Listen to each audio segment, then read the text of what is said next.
So, that's really interesting. There's no note here. Why? That must be needing to come later. I was about to sing a Wassail and the sound was taken away. So we're on day 3 of Yuletide, and this is all about the wreath, but it's also about the transition between the Oak King and the Holly King. So one is the June solstice, the other is the winter solstice, the December, sorry, depending on where you are in the world. But so here we are really looking at the ancient pagan Anglo-Saxon traditions. And so here we're looking at the exchange from summer to winter. So the oak to the Holly King. I'm really interested as to why this is a silence. I think there's a reverence. So a wreath, they want to say, to make the wreath. Oh, that's interesting. So you make the wreath with young twigs of an oak. So you make the circle of the wheel of the year with the oak today. And then in the next few days, we're going to dress the wheel of the year with various symbols to bring about magical frequencies, so that on the day the sun returns, we have the full wreath to hang upon our door. That's really interesting. So I'm going to put a link in because lovely Daniela did a beautiful video on Instagram, and it would be really nice if you all had a little look at it and sent Daniela lots of gorgeous love today. So, the wreath and the Oak King. Interesting. So we have Pear. Pear is the proto-god, and we're dealing with very ancient deities here, but it's also coming with this energy of Hemfereld, like the spiritual warrior, the look at the two symbols. So you could almost say this was oak, and then this is the point at which oak and holly transfer, hand over something, and then it moves to this energy, the golden path. There's something of a golden opportunity in the midwinter. In the bleak midwinter is a poem by Christina Rossetti that you could look up. In the bleak midwinter was used as a hymn. That's coming through. So also 1777. So this is the point in the winter where we have to acknowledge the transformation of the year, the wheel of the year. We have to be aware of this seasonal frequency transformation. Interesting, caught in the energy is unfurling of a leaf, but it's more like the baton, transferring the baton. So from the leaves of the summer to the sort of absence of leaves on many trees in the winter. And that's why we pick and we have to change to the king, the Holly King, the evergreens. That's what we're looking for. We're looking for a reminder that even during the bleakest moments, there is a continuous life force, an energy that exists. So the holly, that was quite definite. Oh, look, the holly, Theo, the beginning. It's the beginning of a new year. As the holly comes, the seasons change. It's also talking about the reviewing of livestock, deciding again the animals that you can afford to keep alive during the winter, and those that you don't think will make it through, who you sacrifice. And then as a community, this is the key here, as a community you would consume and share them. So I'm picking up that energy of, there's somewhere outside Chicago, I've forgotten the name, someone can remind us here. Back in about 1055, it was the largest gathering of indigenous peoples in what we now call the Americas. And they didn't have commerce or market spaces, but they came together for a huge festival, and it was a festival of sharing. So they're wanting us to understand this energy in the winter of sharing, to care and support the others in the community, working with your resources to see the best way to create openings and frequencies for the new year, the beginning of something new. Even though in the winter we have this moment where the sun is reborn, and then it gets colder on the whole for a while, but that's preparation. So this is this energy of understanding how to move forward. So preparing the future towardness. That's what this is all about. Preparing for the new year, which begins in the pagan world at dawn on the day that the sun grows. And then we have, look, where am I going to hold them? Up here. We have wickercraft, and then we have Pear, the pear tree. There is a magic associated with the pear tree.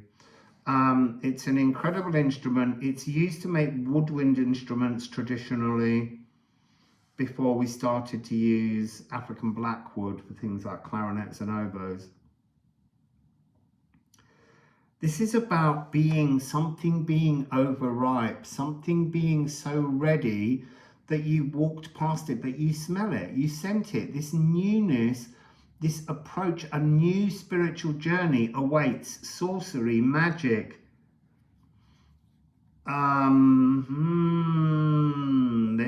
It's almost like something is curtained off, and then there's this moment where the curtains open, and did you see the new opportunity that came through? So this is what this wreath building is about. There's something about this that has the circular bones of the oak wreath yet to be decorated. The pear tree.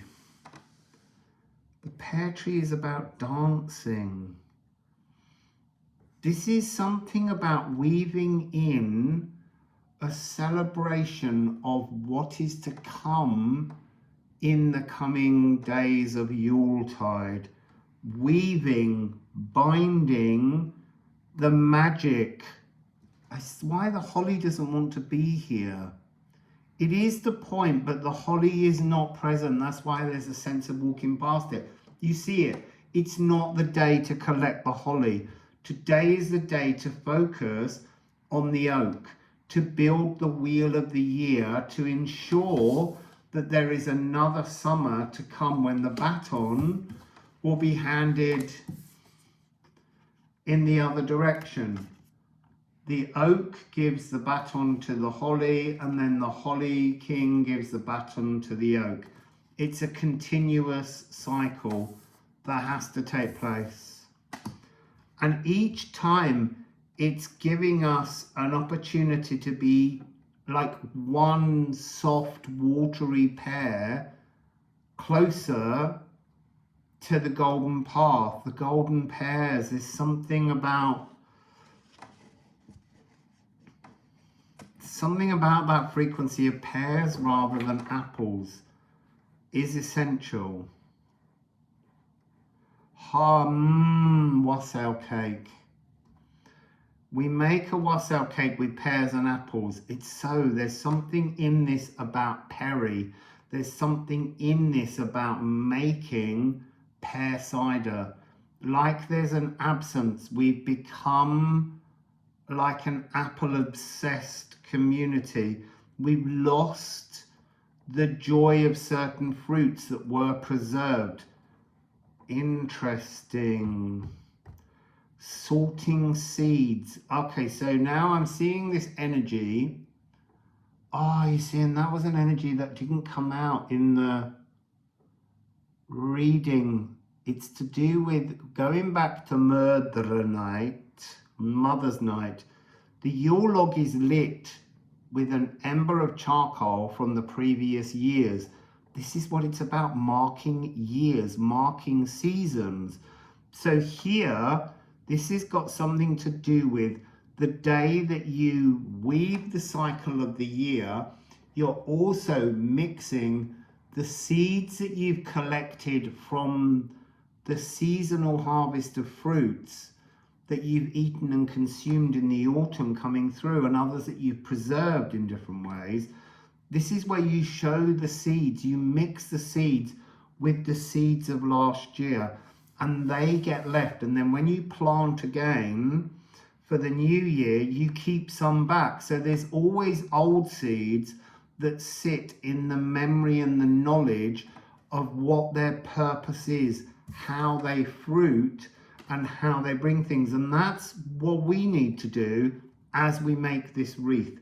As we build the structure with the oak, and oaks and acorns and all those frequencies of transformation, of blueprints, it's like it brings us closer and closer to our blueprint. So I've got 3 cards. Well, actually, I need to show you the one that I could see first.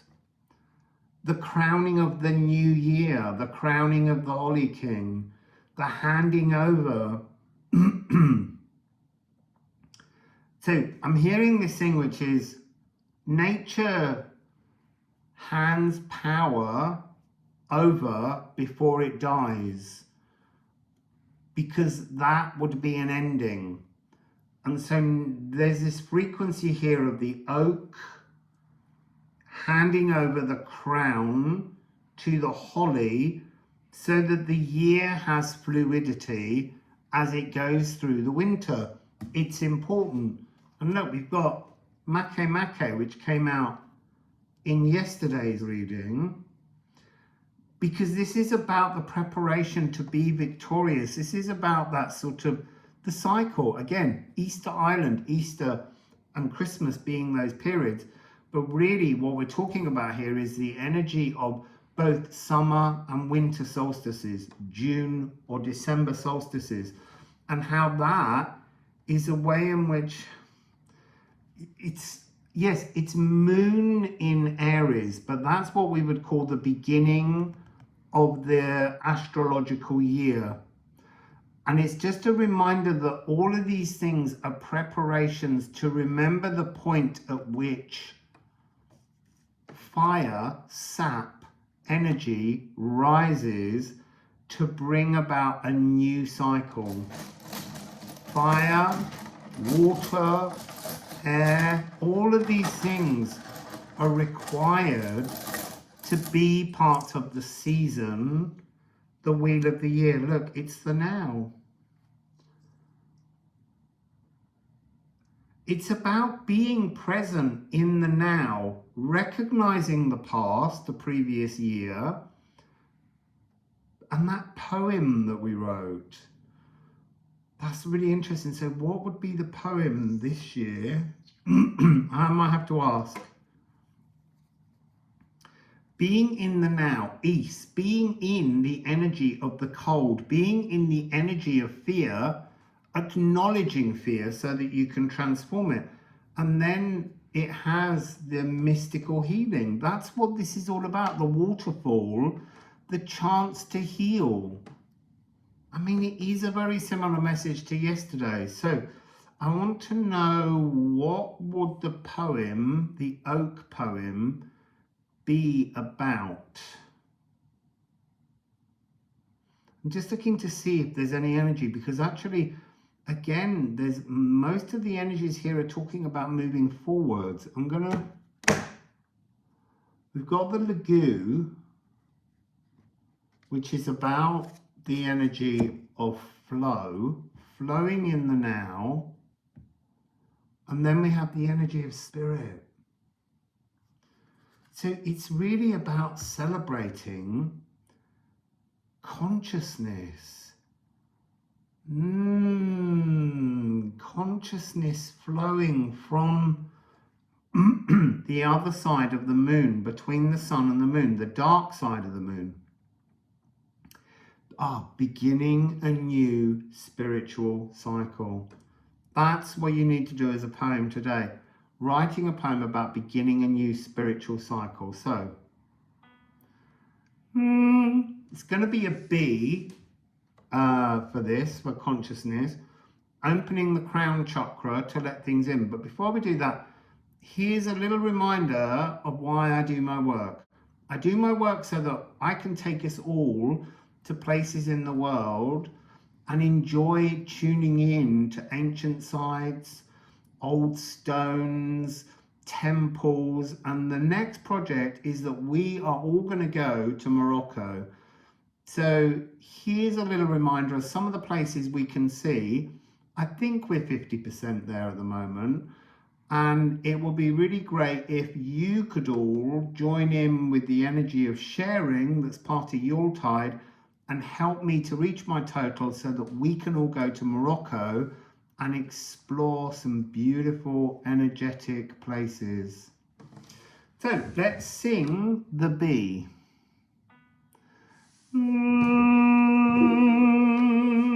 Sorry, they're saying something about numbers.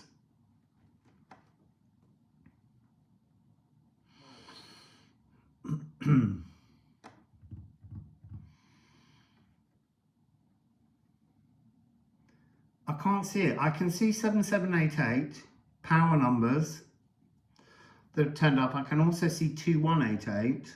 They may be relevant to you, but I'm looking to see what else it is that they wanted me to say.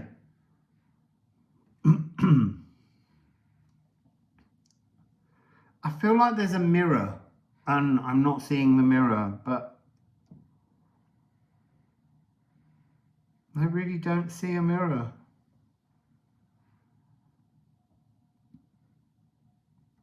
Let's go with the B. I feel like there's a message about mirrors that has to come through.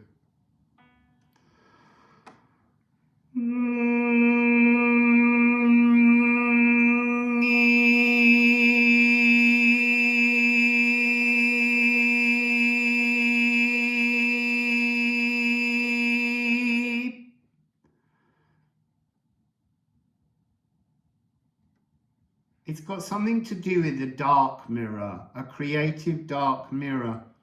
You need to look at yourself in the dark mirror. I feel like that's on one of the cards.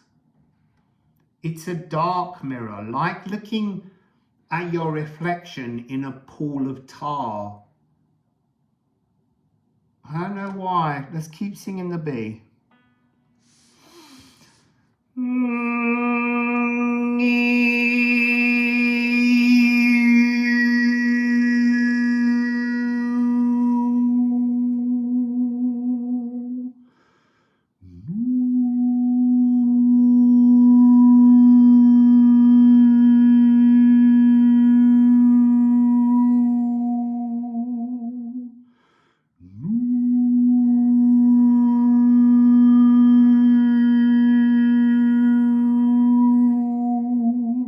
Okay, it has something to do with the exchange between the king of the oak king, and the king of the holly king, is being a moment where one feels like it will die. But in order to look into the future and to kind of create a movement in the wheel of the year, the Oak King must look at its opposite.